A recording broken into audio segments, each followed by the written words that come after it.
Racing just started. We have Firefax break quickly to start. Talas sa umaga, Winking ay in the portion of his Enigmatic, while Executive Order race the early trailer run going along for the first turn. We have Winking ay by about 2 lengths.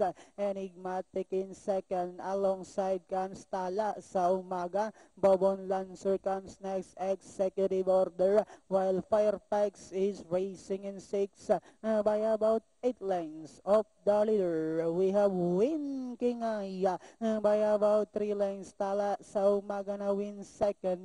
Then on the inside, Enigmatic. Then next on line is Bobon Lancer, Executive Order, while Firefax is still racing in last. Back to the leader, we have Winking Ay maintaining a 2 lengths lead. Coming closer now in second is Enigmatic. Tala sa umaga, then here comes Executive Order, Bobon Lancer, while Firefax is still racing in last 400 meters of the race. We have Enigmatic this time by about 4 lengths.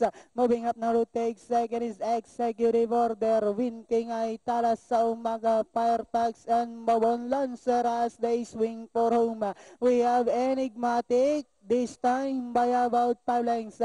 And in second remains Executive Order. Moving up on the outside, Firefax. Last 75 meters, we have Enigmatic now racing away. And finally, it's Enigmatic, Executive Order, Firefax. Then comes Winking ay Tala sa umaga and Bobon Lancer.